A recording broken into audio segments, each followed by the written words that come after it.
In case you missed basketball this weekend, the Sun Devils had a meltdown against UCLA, but they rebounded nicely against USC. You are Locked On Sun Devils, your daily podcast on the Arizona State Sun Devils, part of the Locked On Podcast Network, your team every day.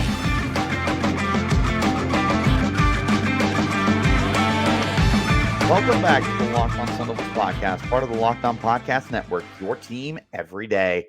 My name is Richie Bradshaw, and I will be your guide for everything Arizona State Sun Devils. Thanks as always for tuning in and making us your first listen of the day. And of course, a shout out to my everydayers who are here every day. Wherever you're getting your podcast, hit like, subscribe, and turn on notifications to get an update whenever we post new content. You can stay in touch with that content by following me on Twitter. You can find me at RichieBrads36 and the podcast as well at LO_Sun Devils. Ladies and gentlemen, boys and girls, this is a new part of the Locked On Sun Devils podcast. So moving forward for the remainder of the basketball season, on Sundays, we will be doing a recap of the last two basketball games. And the point of this is to make sure that we're still doing basketball content. I know we're doing a lot of football, and I know you guys like a lot of football, but we still need to be covering our bases, or at least I do. And I want to make sure that I am giving you guys at least one podcast a week for basketball content. Obviously, if something happens that's, really big, or I feel the need to have a full length podcast on it, we'll do it. But this way, we're still getting basketball content every single week. So we're going 6 days a week now, Sunday through Friday, or Saturday if we have to flex for any reason, but we're going to be going hard for the remainder of basketball season. We got spring camp coming up here in a little over 2 months for football, so perfect time to subscribe to the Locked On Sun Devils. So let's go ahead and get into our conversation. This is going to be revolving around the Sun Devils' loss against UCLA on Thursday and the win against USC yesterday. We're going to start with the UCLA game because that was a disaster. The Sun Devils had 4 technical fouls in the game, and it was unbelievable because I feel like 1 or 2 of them were deserved. Other than that, it really did feel like the refs were trying to make the game about themselves. UCLA had 2 techs as well, and it got to a point where the match was pretty heated between the Sun Devils and the Bruins. There was no love lost in that game, but the refs absolutely made it about themselves. It was a ref show, and it got to a point where it felt like it was 8-on-5 because the Sun Devils could do no right in that game. Shawn Phillips got straight up ejected out of the game. He received 2 techs, and the second one was so lame. He was talking, and the ref got his feelings hurt, so he tosses him out. Unless he's calling him ridiculously insane swear words and whatnot, like expletives and whatever. Come on, man. You have no business tossing this guy unless he seriously is insulting your mother or something. You need to understand the intensity that was going on in the game. I'm not excusing Shawn Phillips because obviously he said something bad and you got to hold yourself to a higher standard, but I'll also tell you the way that this game was officiated, it felt like the ref was looking for any reason to get involved. 6 technical fouls on the night between both teams. Come on. You can't sit here and tell me that the refs didn't have a major impact in this game. There was 17 fouls in total 17 fouls for each team, period. So 34 fouls, six were techs. Refs were having a fun time. And the Sun Devils really frustrated us because they were leading this game 36-23 at halftime. They had as large as a 15-point lead during the game.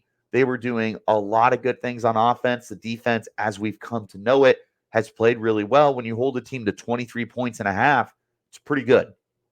But then in typical ASU fashion, they just fell apart in the second half. And a big reason was the refs. But we can't sit here and say that the refs are the sole reason that we lost the game. Yeah, they absolutely played a part in it, a big part.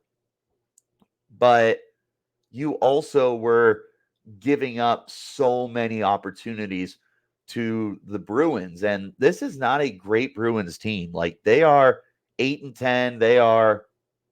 They are definitely a shell of themselves from what we saw last year when they had Jaime Jaquez and Tiger Campbell. Like, they are, for all intents and purposes, not a great team. And we saw that in the first half, but then they stormed back in the second half. And that just can't happen, man. You need to be able to tighten up, and you need to be able to be a team that's able to play the full 40 minutes. What we've said that every single time we talk about the basketball team this year. Every single time we talk about them, we say you got to play a full 40. You got to play a full 40. And more often than not, they're not doing it, and they're falling apart in the second half. And this is just an ongoing theme because we've had several games this year now where the Sun Devils should have won those games. Like, they could easily be a 13 or 14 win team. Instead, they're 10-7 with some really dumb losses. And this was just another really dumb loss for the team. But it also gives you a lot to build on and to move forward with because they did play a quality game for the most part. They were out rebounded 33-27, but they felt like they were doing a better job. I felt UCLA was doing much better defensive rebounds, but ASU actually had more offensive rebounds, 9-8. They did solid shooting from the field, 42.6%. Really quality from deep, 40.7%. And then, as we've come to know it as a free throw team, 64.3%. This felt like the epitome of what we have seen from the Sun Devils basketball team this year. And unfortunately, it's just right, wrong, or indifferent. Not the basketball that we want to see. But we did see some really good play yesterday from USC. The Sun Devils had a very good rebound against the USC Trojans. We're going to talk about it in just a moment. This is the Locked On Sun Devils podcast, part of the Locked On Podcast Network, your team every day. The playoffs are hot right now for the NFL, and now's the time to get in on the action with FanDuel, America's #1 sportsbook. Right now, new customers get $150 in bonus bets guaranteed when you place a $5 bet. That's $150 in bonus bets, win or lose, and the app is easy to use. There's so many different ways you can bet. There's live same-game parlays. You can find bets in the new Explore tab. You can make a parlay in the Parlay Hub, the best way to find popular parlays, and more. So visit FanDuel.com/lockedon and make your first bet a layup. FanDuel, official partner of the NFL. Thanks as always for tuning into the Locked On Sun Devils podcast, your team every day. Let's go ahead and round this out with the USC Trojans game. This was a very good game for the Sun Devils. It felt like everything was going right for them, and nothing stood out more than the performance of Frankie Five Finger Collins. He was going absolutely bananas in this game. He put up 17 points, which was the second highest on the team. He had 6 steals. 6.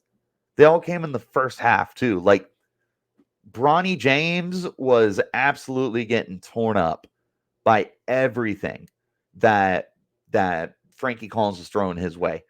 You didn't get anything off of him. He had 9 rebounds in total. 8 were defensive. 1 was offensive. He had 3 assists, I'm reading that wrong. That was for Jemiah Neal, who we'll talk about in just a second. Frankie Collins had 7 assists, 3 rebounds, 2 defensive and 1 offensive. And he went 3 of 4 on the free throw line, which we'll take. Frankie Collins is dominant. Jemiah Neal, who I just kind of read that stat line for, was also very good. He had 17 points by himself. He had 9 total rebounds. He had 3 assists. He also got 2 steals. the Sun Devils were just all over on defense. They had 12 steals as a team. And when you have that kind of production from your guys and being able to absolutely dominant defensively, you're going to win a lot of basketball games. The problem that the Sun Devils have run into is the offense has not necessarily shown up, but that wasn't the case in this game. Dropped 82 points. One of the finer offensive performances they've had on the year. They outscored USC in both halves, too. And you had good performances from Neal and Collins, but Alonzo Gaffney chipped in 11 points. He actually was 3 of 6 from deep. Like, he was on fire shooting beyond the arc. Jose Perez put up 20. He's just good, man. And he got to the free throw line 3 times, and he made all 3 of them. So that really helps the percentage. And the Sun Devils as a team shot almost 10% better from the free throw line than they have all year. They went 14 of 19, so a really quality 73.7% quality compared to what you have gotten. I'm not saying 73.7% is great, but it is night and day better from what we've seen this year. Not great from deep outside of Alonzo Gaffney. The team shot 30.8% from deep, 42.9% from the field. There was a lot of shots that they took, but they were just able to take them. They really controlled the game on offense because of how good the defense was. They shot the ball 70 times. USC only got 58 off. They were really in control of this game. And you know what's funny is Bobby Hurley got a tech in this game too, which I find hilarious because the refs clearly were still kind of feeling their power surge. Although admittedly, Bobby Hurley got really animated and he walked onto the court. So was it deserved? Yes, absolutely. Am I going to make fun of it? Of course. It felt like not a coincidence that the ASU Sun Devils got another tech, but USC got 2 sacks in this game. There was really not too bad on the fouls, 15 for ASU, 14 for USC. But again, this is just a dominant defensive game for ASU, which we've come to see this year. But they also did a really good job on offense, even though you had a ton of volume that didn't necessarily lead to like great percentages. Like 42.9% from the field is solid. 30.8% from deep, meh, it is what it is. But the fact that you were able to get a significant amount of more shots compared to USC, that's what really stands out to me. So that was a good game, in my opinion. UCLA, there's a lot to learn from that game, but that is your quick little update on Sun Devils basketball. What do you guys think of what you saw? If you did tune in, let me know how good you think Frankie Collins is, because right now he feels like a first-team all Pac-12 player. But that's all I got for you guys today. I appreciate you guys for tuning in as always. Remember, wherever you're getting your podcast, hit like, subscribe, turn on notifications. You can stay in touch with that content by following me on Twitter. Find me at Richie Bradshaw36 and the podcast as well at LO_Sun Devils. Like I said, this is going to become a weekly staple. Every Sunday, we're going to be recapping Sun Devils basketball. If they have a game on Sunday, it'll just be Sunday evening, unless it's a night game, and then you would have a double feature on Monday. But we will be recapping the 2 Sun Devil basketball games that go on each week, probably on Sundays more often than not. So if you're into basketball content, make sure that you hit like, subscribe. But don't worry, there's lots of football content as well. I'll keep you guys posted, and I'll see you tomorrow. Till then, you keep it locked right here on Locked On Sun Devils.